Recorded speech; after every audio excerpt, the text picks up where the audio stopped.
So good morning. We are again going to discuss the climax of this chapter number 1, that is taxonomic aids. ठीक है? What is taxonomic aids? तो समझ में नहीं आ रहा ना? डोमिनोज आप जाते हो, डोमिनोज गए होगे मे बी, या KFC गए होगे। अब आप दिल्ली में बैठ के डोमिनोज का पिज्जा ऑर्डर करते हो, उसका टेस्ट सेम पिज्जा अगर आप केरला में ऑर्डर करते हो उसका टेस्ट सेम पिज्जा अगर आप US में बैठ के ऑर्डर करते हो तो उसका टेस्ट, क्या आपको उसमें वेरिएशन दिखेगा? जनरली आपको वेरिएशन नहीं दिखेगा।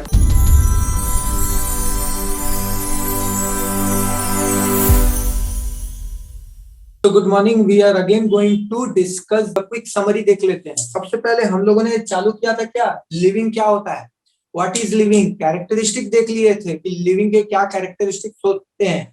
ठीक है, फिर हम लोगों ने उसी में देखा था कि कुछ ऐसे फीचर्स होते हैं जो कि शेयर आउट करते हैं लिविंग भी नॉन लिविंग भी, लेकिन उस चीज को फेज आउट करने के लिए कुछ डिस्टिंक्ट कैरेक्टरिस्टिक्स भी होते हैं जो सिर्फ और सिर्फ लिविंग में होगा, नॉन लिविंग में नहीं होगा, जैसे कि मेटाबॉलिज्म का एक एग्जांपल देखा।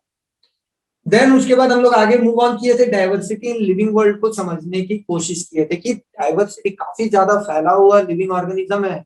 कोई ऐसा नहीं है कि अगर हमारे जैसे एक ह्यूमन है तो अगर कोई भी ऑर्गेनिज्म दिखो तो वो बिल्कुल ह्यूमन के जैसा दिखे, डाइवर्सिटी है उसमें। ठीक है, और उसके बाद फिर हम लोगों ने देखा डाइवर्सिटी के बाद हम लोगों ने नेमिंग प्रोसीजर्स को देखा। डाइवर्सिटी के अंदर कैसे नेम करेंगे, साइंटिफिक नेम, वर्नाकुलर नेम, ये तमाम सारी चीजें। देन हम लोग मूव ऑन किए थे टैक्सोनॉमिक कैटेगरीज के तहत। ठीक है, टैक्सोनॉमिक कैटेगरीज क्या है, to arrange the organism with the related specificity. ठीक है ना, और हम लोग देख रहे हैं यहाँ पे सबसे ज्यादा स्पेसिफिसिटी रहेगा and it gets on it reducing as we come near to the kingdom, घटता है। ठीक है, यही हम लोगों ने अब तक देख लिया। Now let us come into the climax of this chapter number 1, that is taxonomic aids. ठीक है, what is taxonomic aids? तो taxonomic aid का मतलब क्या हो रहा है, taxonomic tools, वो औजार, वो सारे तरीके जिससे कि आप कोई एक सर्टेन ऑर्गेनिज्म को समझो। ठीक है, now we are going to see the taxonomic aids. ठीक है, तो टैक्सोनॉमिक एड्स क्या है, इट इज द टूल्स, ये एक टूल्स है या ये एक प्रोसीजर्स है जिसके तहत हम लोग किसी ऑर्गेनिज्म को we can identify, we can preserve and we can study more about the certain organism. ठीक है, इन फैक्ट इस टैक्सोनॉमिक एड को यूज करते हुए we can also train the other people who if at all study about the taxonomy. ठीक है, तो हम लोग बहुत कुछ कर सकते हैं। In fact we can also preserve it for some future analysis. तो taxonomic aid is very important concept अगर कोई टैक्सोनॉमी के बारे पढ़ना चाहता है या उसके बारे और डिटेल में जानना चाहता है। Fine, so it is what taxonomic aid is, what it is the tools, it is the tools or it is the method। ये क्या है, ये टूल्स या मेथड है which is required for any correct identification of the organism। तो ये क्या है, ये टूल्स या मेथड है इस पर्पस के लिए, for correct identification of organism.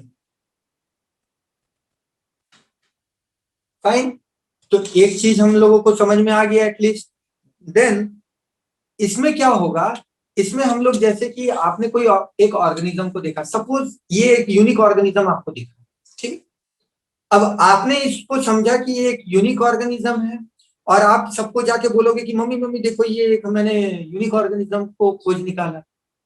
ठीक है, घर में जाके अगर बोलोगे कि मैंने जंगल में विजिट के लिए गया था, वहां पे एक यूनिक ऑर्गेनिज्म दिख गया, क्या मम्मी मानेगी आपकी बात को?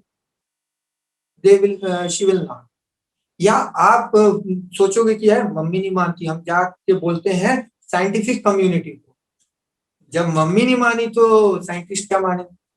तो अब उनको यकीन दिलाने के लिए क्या करना पड़ेगा, कुछ इस तरह के ऑर्गेनिज्म बहुत सारे होंगे और आपको लगता है ये यूनिक है, तो आप क्या करोगे, इसमें से एक ऑर्गेनिज्म को उठा लोगे और उसको एक पर्टिकुलर जगह पे रख लोगे। ठीक है, अब घर में जाके अब जब कहोगे कि मैंने एक यूनिक ऑर्गेनिज्म को देखा जो इस तरह से दिखता है, तो मदर विल आस्क कि क्या बात कर रहे हो, ऐसे कैसे? तो आप क्या निकाल के दिखाओगे, ये रहा सैंपल, ये रहा स्पेसिमेन। अब उनको यकीन होगा इस पे, नाउ शी विल रियलाइज, हाँ मेरी बेटी तो बहुत अच्छी है, देखो ये पूरा दुनिया को, डिस्ट्रिक्ट को पूरा बता देगी, ये देखो एक यूनिक ऑर्गेनिज्म को इसने आइडेंटिफाई किया बेस्ड ऑन दैट स्पेसिमेन। तो टैक्सोनॉमिक एड ये समझ में आया कि एक करेक्ट आइडेंटिफिकेशन हुआ, लेकिन करेक्ट आइडेंटिफिकेशन के लिए आपको क्या एक चाहिए, स्पेसिमेन, ठीक है ना? अब आप लोग पार्लर में जाके बैठ जाओ, ठीक है, और वहां पे बोलोगे कि हमको ना एक अच्छा वाला हेयर कट चाहिए, तो उसको समझ में नहीं आएगा ये अच्छा वाला हेयर कट क्या होता है। तो आप क्या करोगे, आप बोलोगे ये देखो ये ऐश्वर्या राय है ना, ये वाला हेयर कट चाहिए, या आप बोलोगे कोई और दूसरा दो चार हीरोइन का नाम बता दोगे, ये वाला हेयर कट चाहिए। तो आप क्या दिखा रहे हो, वो स्पेसिमेन दिखा रहे हो, उसके बेसिस में वो पार्लर वाला एक्ट करेगा, राइट? सिमिलरली ड्रेस के केसेस में भी होता है, ठीक है, आप लोग चले जाओगे बोलोगे कि हमको रजनीकांत वाला स्टाइल चाहिए, अब तो रजनीकांत के बहुत सारे स्टाइल है, तो आप क्या करोगे, फोटो लेके जाओगे, बोलोगे ये वाला स्टाइल का चाहिए, तो वो फोटो क्या है, that photo is acting like a specimen. Okay, तो टैक्सोनॉमिक एड्स के अंदर क्या होगा, it is the collection actual specimen, ठीक है, it is the collection of actual specimen.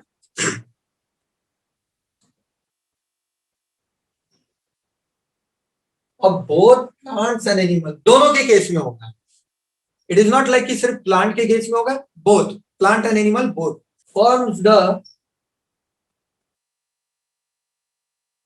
अब क्या समझ में आ रहा है कि अगर मेरे को कोई एक ऑर्गेनिज्म को आइडेंटिफाई करना है तो मेरे को क्या करना पड़ेगा, मेरे को एक स्पेसिमेन लेके जाना होगा, इसी स्पेसिमेन के बेसिस में ही तो हम बाकी का स्टडी कर पाएंगे।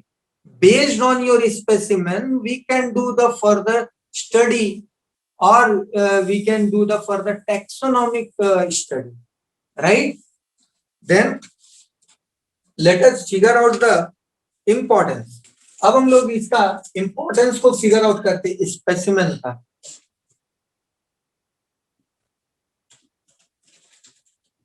Importance of specimen,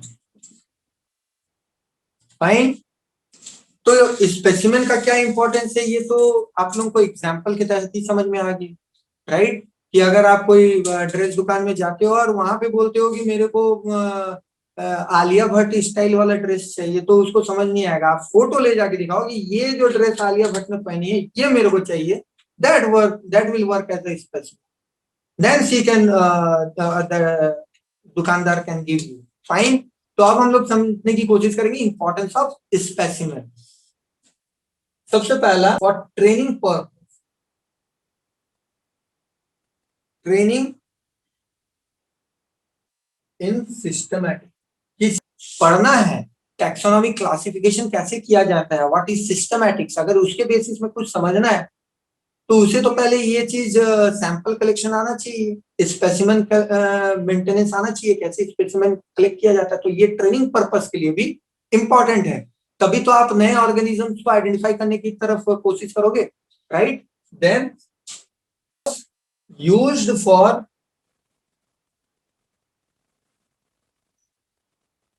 classification of an organism, fine, and preserved for future study। हम लोग क्या देख पा रहे हैं कि अगर मेरे को किसी तरह का कोई नए ऑर्गेनिजम्स को क्लासिफाई करना है तो भी मेरे को स्पेसिमेन चाहिए, तभी तो आप उसको प्रोड्यूस आउट करके कहोगे कि ये मैंने खोजा है उस स्पेसिमेन के बेसिस में। देन थर्ड जो इंपॉर्टेंस हम लोग देख रहे हैं वो क्या है कि फ्यूचर में भी उसका अगर रिक्वायरमेंट हुआ तो आप इजीली उसको प्रोड्यूस कर पाओगे। इंपॉर्टेंस ऑफ स्पेसिमेन समझ में आ गया हम लोगों को, राइट? ठीक है, तो ये स्पेसिमेन कलेक्शन प्लांट एनिमल दोनों के केस में हो। अब आगे हम लोग प्रोसीड होके समझेंगे कि ये जो स्पेसिमेन कलेक्शन होता है ये ऐसे नहीं है रैंडम में कि आप लोग जंगल में पिकनिक मनाने गए, जो प्लांट दिखा ऐसे नोच के ले आके दिखा दी कि ये रहा स्पेसिमेन। समझ रहे हो? स्पेसिमेन कलेक्शन बिल्कुल ऐसा रैंडम चीज नहीं है कि आप जंगल में पिकनिक मनाने गए और वहां पे जो भी घास फूस मिल रहा है, प्लांट मिल रहा है, एनिमल मिल रहा है, मार रहे हो उसको, एनिमल मर गया बेचारा और उसको पकड़ के ले आके रख दिए साइंटिफिक कम्युनिटी के डेस्क में, ये रहा सर स्पेसिमेन। वैसा नहीं चाहिए, मुन्ना भाई एमबीबीएस वाला चीज नहीं चाहिए। वो डेड बॉडी क्या था? स्पेसिमेन था, उसमें सब स्टडी कर रहा है। अब बेचारा वो देख नहीं पा रहा है तो किसी जिंदा चलता फिरता आदमी को पकड़ के नहीं मार के मुआ, ठीक है ना? स्पेसिमेन कलेक्शन का भी एक प्रोसीजर होता है, उस प्रोसीजर के बेसिस में हमें स्पेसिमेन को कलेक्ट करना है, आपको फॉलो करना है उस गाइडलाइंस को, ठीक है ना? It is not the random process like the specimen. Permission रहता है? क्या कह रहे हैं? इसका परमिशन रहता है कलेक्ट करने का? स्पेसिमेन कलेक्शन की जो परमिशन होता है डिपेंड्स। अगर आपको एक ऐसे जगह पे जा रहे हो, कंजर्व्ड एरिया जो कि है, कंजर्व्ड एरिया या रिजर्व्ड एरिया है, वहां पे ऑफकोर्स आपको परमिशन लेना होगा, ठीक है? अब अगर आप कोई एक फॉरेस्ट विजिट के लिए गए हो, ठीक है, जैसे नीलगिरी माउंटेन रेंजेस वगैरह, वहां पे जा रहे हो और वहां पे आपको यूनिक यूनिक प्लांट्स दिख रहे हैं जो आज तक आपने नहीं देखा, तो आप उसको इन प्रोसीजर्स को फॉलो करके पिक आउट कीजिए, कलेक्ट कीजिए, ठीक है, स्पेसिमेन को, एंड देन आप उसको अपने लेबोरेटरी में या अपने क्लासरूम में आके उसको प्रॉपर स्पेसिमेन जो प्रोसीजर होता है बनाने का, फॉर्मेशन का, उसको फॉलो करके आप उसके ऊपर डिटेल एनालिसिस कर सकते हैं, ठीक है ना? तो जहां पे रिजर्व्ड है वहां पे आपको परमिशन लेना होगा, आपको बताना होगा कि मेरे को ये सर्टेन प्लांट का स्पेसिमेन चाहिए, डिटेल एनालिसिस करना है, तो वो आपको हेल्प आउट करेगा। अगर वो वैसा रिजर्व्ड इलाका नहीं है, कोई न्यू एरिया है जहाँ विजिट करो और आपको वहां पे वैसा एक कुछ यूनिक प्लांट दिखा, उसको स्टडी करना है, तो आप उसको कलेक्ट करो, सैंपल बनाओ एंड देन स्पेसिमेन क्रिएट करो, आके उसके बाद उसका डिटेल एनालिसिस करो। Clear? The specimen collection, it is the standardized process। ये क्या है? ये स्टैंडर्डाइज्ड प्रोसेस है with several years of hit and trial method and several methods, और उसके ऑब्जर्वेशन के आउटपुट के आधार पे, ठीक है, एक मेथड को स्टैंडर्डाइज कर दिया गया, ताकि अगर मैं इंडिया में, खासतौर से यहाँ झारखंड में बैठ के अगर कोई एक स्पेसिमेन को कलेक्ट कर रहा हूं और सेम प्लांट या एनिमल का स्पेसिमेन, सपोज कीजिए कोई उड़ीसा, बंगाल या दिल्ली या इवन आउटसाइड इंडिया में अगर कलेक्ट कर रहा है सेम स्पेसिमेन को, तो किसी में वो डिफरेंसेस नहीं आएंगे, डेविएशंस नहीं फॉर्म होगा, everything will be same. Why? क्योंकि प्रोसीजर स्टैंडर्डाइज है। अब आपको समझ में नहीं आ रहा ना? डोमिनोज आप जाते हो, डोमिनोज गए होगे मे बी, या केएफसी गए होगे, अब आप दिल्ली में बैठ के डोमिनोज का पिज्जा ऑर्डर करते हो, उसका टेस्ट सेम, पिज्जा अगर आप केरला में ऑर्डर करते हो उसका टेस्ट सेम, पिज्जा अगर आप यूएस में बैठ के ऑर्डर करते हो तो उसका टेस्ट, क्या आपको उसमें वेरिएशन दिखेगा? जनरली आपको वेरिएशन नहीं दिखेगा। क्यों नहीं दिखेगा? ये बोलेंगे कि स्टैंडर्डाइज प्रोटोकॉल को फॉलो करता है। सपोज कीजिए, मुझे तो उतना आइडिया नहीं है कौन कौन सा पिज्जा होता है, सपोज कीजिए नॉर्मल वेज पिज्जा है, तो अगर ये वेज पिज्जा को आप दिल्ली में खाओ या केरला में खाओ या इवन इन यूएस से, इसके टेस्ट में अंतर नहीं होगा। इक्का दुक्का वेजिटेबल इधर उधर हो सकता है, बट ओवरऑल जो टेस्ट होता है, वो जो चीज का लेयर होता है, वो चेंज नहीं होगा। टेस्ट डिफरेंट होता है? डिफरेंट होगा। हाँ। जैसे अगर आप मैंने कहा ना, सेम पिज्जा का मुझे वैरायटी वेरिएंट याद नहीं है, सपोज करो ये वेज पिज्जा और वेरिएंट एबीसी है, तो इस एबीसी को आप इन जगहों में से अगर आप ऑर्डर आउट करो ना, तो टेस्ट सेम रहेगा, वो चेंज नहीं होगा। क्योंकि अगर ये चेंज हो जाएगा तो आपको इसके ऊपर से विश्वास हट जाएगा, ठीक है? तो they have form the standardise test. और यही नहीं, अगर आप इस एबीसी पिज्जा को दिल्ली में खा रहे हो इन टुडेज डेट, ठीक है, तो ये कल के डेट में भी वही रहेगा। अगर आज के डेट में अगर आप इसको खा रहे हो, जैसे 25 को, 25 तारीख को अगर आप ये एबीसी वेरिएंट पिज्जा दिल्ली में खा रहे हो, सेम पिज्जा अगर आप 27th को खाते हो तो भी टेस्ट सेम रहेगा, देन सेम पिज्जा आप 2022 में भी खाते हो तो सेम रहेगा टेस्ट। क्यों? Test will not change, test remains the same. Why? Because they are following certain standardized procedure. Fine. So the point to say this over here is, even in this specimen collection procedure, the process is standardized. So if a person who is in India will try to make a specimen of tulsi or the holy basil, तो वो process same रहेगा. With that, if a person do the same activity in Nepal or USA or anywhere, any part of the world, ठीक है, तो process को standardise किया गया ताकि वेरिएशन ना है, किसी की स्टडी और उसके जो आउटकम में चेंजेस ना है, वरना काफी कंफ्यूजन होगा, right. The specimen collection has been standardise. किस ग्राउंड में स्टैंडर्डाइज किया गया? Sorry, techniques to store information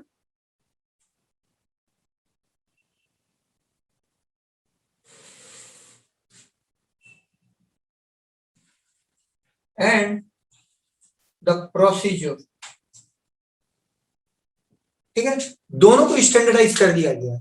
जो प्रोसीजर को फॉलो किया जा रहा है उसको भी स्टैंडर्डाइज किया जा रहा है, और जो टेक्निक जिससे कि ये स्पेसिमेन को कलेक्ट किया जा रहा है उसको भी स्टैंडर्डाइज कर दिया गया, ताकि किसी तरह का कोई एम्बिग्यूटी ना रहे, किसी तरह का कोई कंफ्यूजन या वेरिएशंस ना आए आउटकम में। Fine, figure out the definition.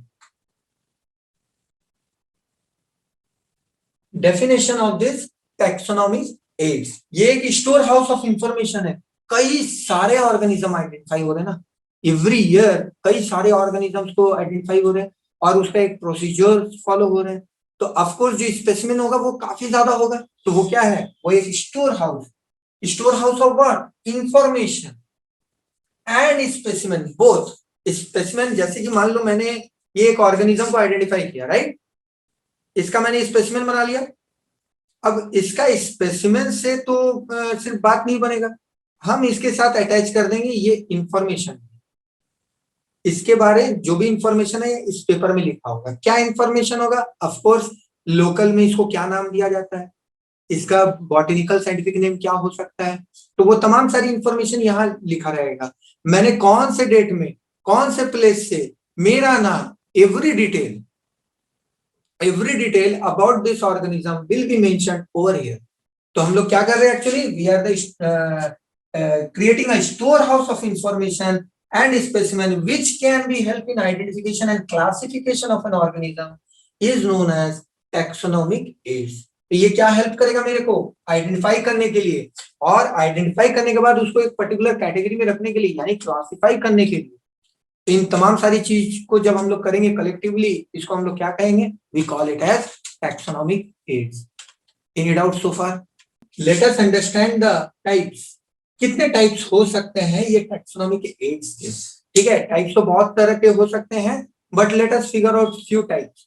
ठीक है, इसमें सबसे टॉप में क्या आ जाएगा? ऐसे ऑर्डर डजंट मैटर, इसमें कौन कौन आ जाएंगे? इसमें आ जाएंगे हर्बेरियम आ जाएंगे, बॉटनिकल गार्डन्स आ जाएंगे,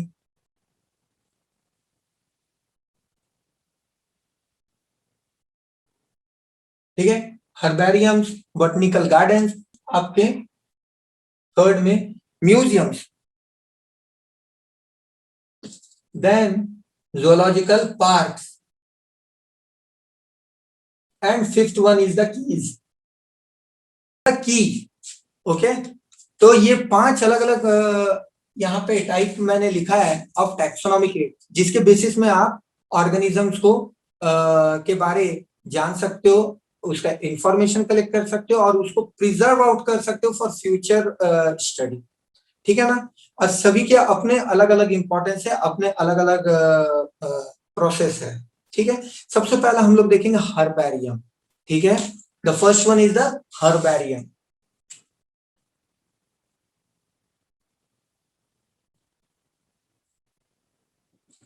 हर्बेरियम क्या होता है? सपोज कीजिए आप कहीं फॉरेस्ट में घूमने गए हो और आपको एक ना बड़ा यूनिक प्लांट मिला, तो आप क्या करोगे? आप उस प्लांट के एक मान के चलो कि आपने ना लीफ वगैरह को उठा के ले आया, उस प्लांट के एक छोटे से हिस्से को आपने उठा के ले आए,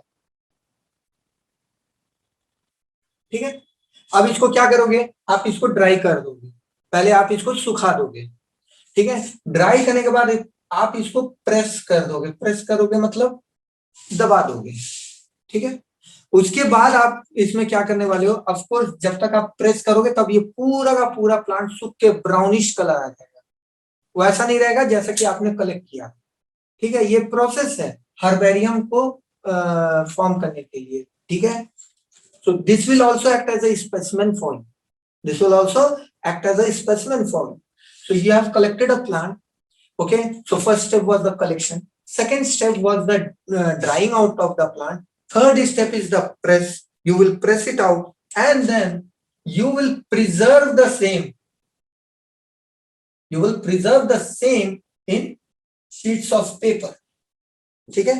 you will preserve the same in a sheet, paper का शीट होगा या कार्डबोर्ड का शीट होगा, somewhere you will preserve it, ठीक है। तो जब आप इस तरह से कलेक्ट करोगे the entire place will fill up with the herbarium. अब इसमें कुछ इंफॉर्मेशन आपको देना होगा, जैसे आप इसमें प्रोवाइड करोगे साइंटिफिक नेम, आप इसमें प्रोवाइड करोगे इंग्लिश नेम, आप इसमें प्रोवाइड करोगे वहां के लोकल नेम क्या रहेगा, you will also give the date of collection, place of collection, your name etcetera.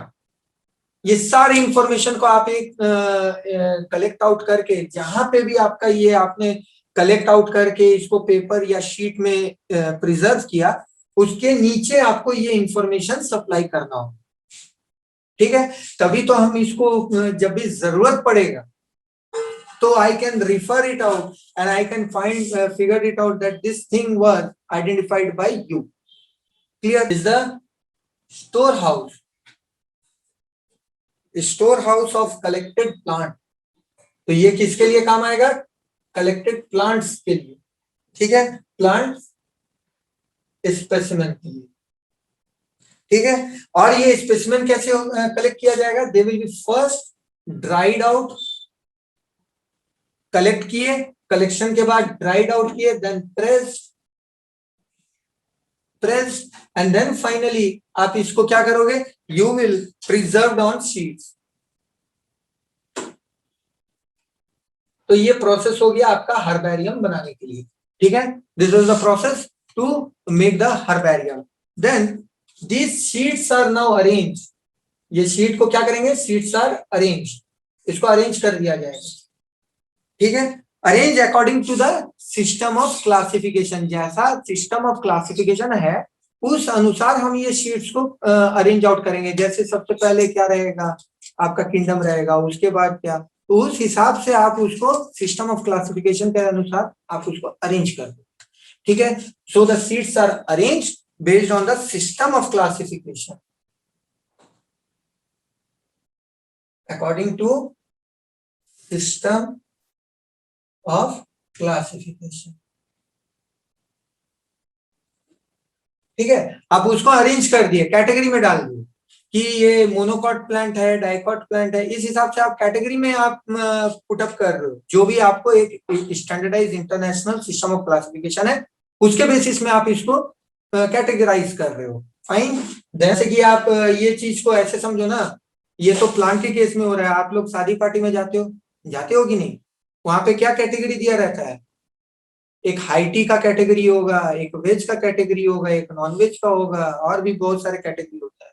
तो जिनको नॉन वेज खाना है वो कहाँ जाएगा, वेज वाले काउंटर में तो नहीं जाएगा, वो नॉन वेज वाली कैटेगरी में जाएगा। और उसमें भी अदर कैटेगरी बना हुआ है, चिकन करी, चिकन टिक्का, तो रोस्टेड चिकन और पता नहीं कितने कितने चिकन है, ठीक है। उसको अलग अलग कैटेगरी में, जिसको आप चिकन टिक्का खाना होगा वो भैया चिकन टिक्का के पास जाएगा, जिसको चिकन करी खाना है वो चिकन करी के पास जाएगा, ठीक है ना। तो इसमें भी सेम उस तरह से हम लोग according to system of classification उस चीज को अरेंज कर, अब जिसको वो पर्टिकुलर चीज को पढ़ना होगा वो बाकी सिस्टम में नहीं जाएगा, उसको पता होगा कि ये जो पर्टिकुलर प्लांट को आइडेंटिफाई करके हर्बेरियम बनाया गया वो यहाँ पे होगा। So they will pinpointedly go, they will pick up the sheet and they will do the further study. Fine. इसमें क्या क्या होगा, carry label, giving in about, तो जैसे कि मैंने कहा था ना, आपने उसको कलेक्ट किया, अब उसमें एक लेबल आउट कर देगा और उसमें इंफॉर्मेशन क्या होगा, उसमें इंफॉर्मेशन रहेगा date, place, English, local and botanical name. ये तमाम सारे नेम रहेंगे उसमें, कौन से फैमिली से बिलोंग करते हैं, कलेक्टर्स नेम, जिसने जाके इस प्लांट को कलेक्ट आउट किया है एंड फर्दर हर्बेरियम बनाया। तो ये तमाम सारे प्रोसेस को फॉलो करोगे तो आपका ये हर्बेरियम प्रिपेयर हो गया। अब आप मेरे को ये बताओ, क्या इसके कुछ बेनिफिट्स हैं? इसके कई सारे बेनिफिट्स है। ये हर्बेरियम के बेनिफिट्स को अगर हम काउंट करवाएं तो कई सारे हैं बेनिफिट्स ऑफ हर्बेरियम। तो human never works for a thing where there is no benefit involve. तो कोई हर्बेरियम क्यों कलेक्ट करेगा? इतना खाली समय थोड़ी है किसी के पास। There might be some benefits linked with this thing herbarium, तभी तो वो लोग कलेक्ट कर रहा है, हर्बेरियम फॉर्म कर रहा है।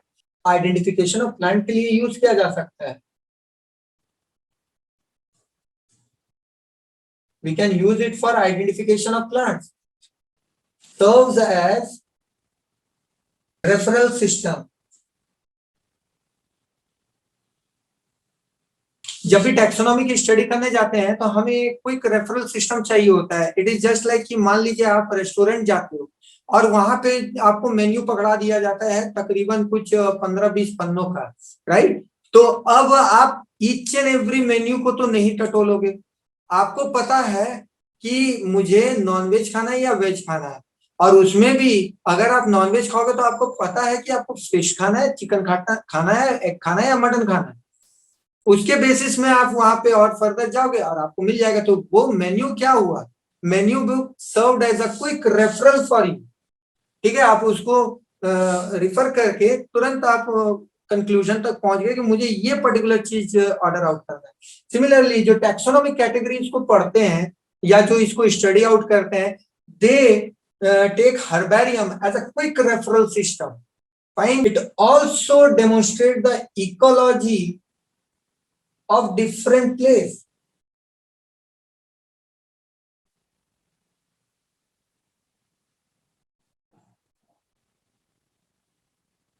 राइट? तो ये इकोलॉजी ऑफ डिफरेंट प्लेस का मतलब क्या हो गया? जैसे कि अगर हम बात करें सैफरन का, तो क्या सैफरन सभी जगह अवेलेबल है? Can you get saffron in Orissa, West Bengal, Jharkhand, Bihar? तो your answer will be no. Why? क्योंकि यहाँ का जो यूनिक इकोलॉजी है वो सपोर्ट नहीं करेगा सैफरन के ग्रोथ को। तो जब हम लोग हर्बेरियम फॉर्म आउट कर रहे हैं तो वहां के लोकल प्लांट्स को देखते हुए फॉर्म आउट कर रहे हैं। ठीक है, वहां पे किस तरह का इकोलॉजी है ये भी हम लोगों को पता चल जाएगा by making this herbarium. Economically important plants can be located. तो जो इकोनॉमिकली इंपॉर्टेंट प्लांट है उसको भी हम लोग लोकेट आउट कर सकते हैं। ऑलरेडी मैंने ये बताया भी था अभी जस्ट थोड़ी देर पहले। जैसे सैफरन, सैफरन हर जगह नहीं मौजूद है और ये इकोनॉमिकली इंपॉर्टेंट भी है, क्योंकि आप सबको पता है कि सैफरन का प्राइस मार्केट वैल्यू क्या है। तो हमें ये पता चल जा रहा है कि सैफरन किस जोन में मिल रहा है, तो आप उसको लोकेट आउट कर सकते हो। सिमिलरली सैंडलवुड, सैंडलवुड सब जगह नहीं मौजूद है। ठीक है, तो आप उसको इकोनॉमिक जोन में, आप इकोनॉमिक इंपॉर्टेंट प्लांट को आप मार्क आउट कर सकते हो कि where you can get this particular plant. So these are some of the benefits of herbarium.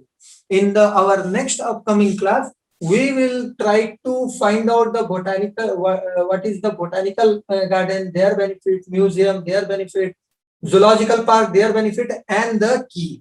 Okay, तो आज के क्लास के लिए इतना ही। कि अगर आप लोगों को कोई डाउट होगा तो प्लीज लेट मी नो।